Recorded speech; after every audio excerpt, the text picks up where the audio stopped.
to talk about bullying with Vivian Diller, who is a clinical psychologist. Vivian, good to have you on. Good to be on the show.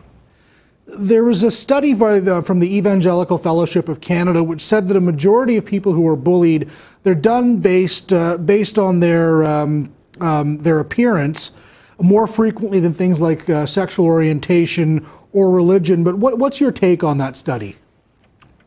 First of all, bullying is a hot topic right now, and it's used as a catch-all phrase. So let's define what we mean by bullying. From a psychological point of view, we're talking about the wielding of power in an intimidating and devaluing way, often unrelentlessly. And it can be verbal, physical, it can be in cyberbullying over a vulnerable victim. And that's not the same as a kid who comes home and says, no one sat next to me at lunch, or the boy who wasn't picked to play on his baseball team, or the girl who wasn't invited to her the party of the class. So we're talking really about an intimidating wielding of power.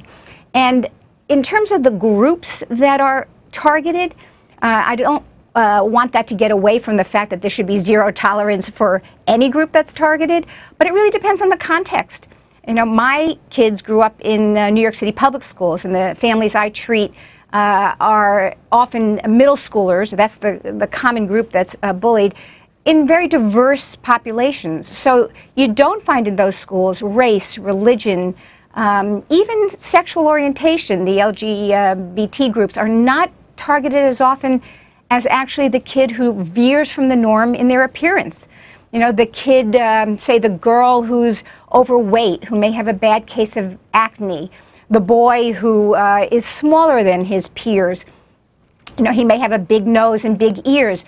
These kids are really given a tough time in the New York City schools, but maybe in more isolated areas, you know, say farmlands, I don't know, in Canada, you know, race is probably one of the issues that comes up in middle schoolers in terms of bullying. But the interesting thing about being bullied about your body is that unlike some of these other groups, there is no advocacy or no group that supports you. So I find that these kids, even red hair, you'd be amazed at how often red hair is used as a target. Sure, but I think when we talk about this topic in general of bullying, and maybe I'm understating the solution, but I can remember when I was pushed around or bullied as a child, when I delivered a swift roundhouse kick to the head of my tormentor, I was never pushed around again. So I think part of a message you might want to deliver to children is learning how to stand up for yourself, and it's not okay to be pushed around because you have acne or because you have big ears or a big nose or whatever, but you stand up for yourself, you learn a little self-defense, and the problem takes care of itself, because this is the law of the jungle. That sounds like, you know, playground tactics, but what you forget is you probably didn't grow up in the internet age. And there is a whole epidemic of the kind of bullying that cannot be stood up to. It goes on not just in the playground. And the idea of kicking back is very tough to do when it goes viral, when you have a whole group of girls spreading lies about some, you know, young girl who just might not be dressing as cool as the other girls. So I think actually it's not just the individual kid that has to fight back. I think it's the educators, it's the school's administration. It has to be in the family.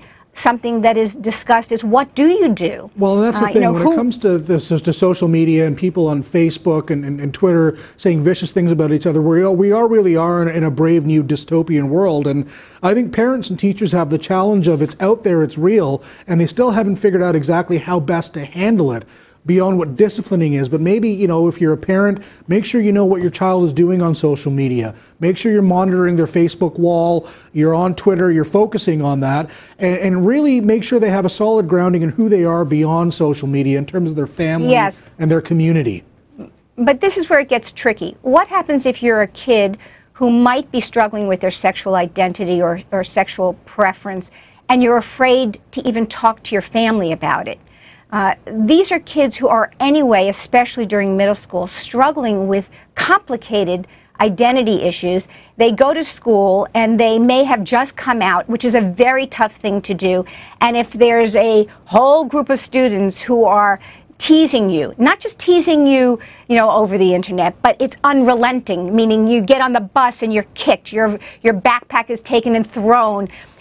Some kids are afraid to even go, not just to their parent, but to their teachers, because they're not sure how their teachers will respond.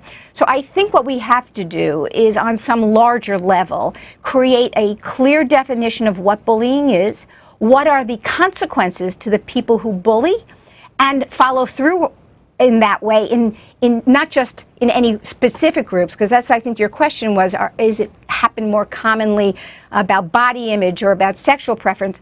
It doesn't matter. Yeah.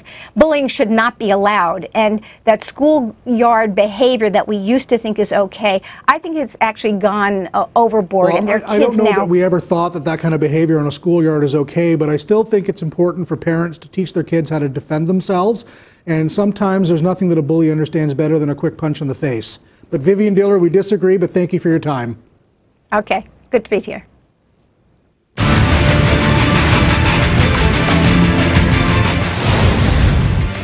Still ahead, Jack Fonseca is here with moral maze issues.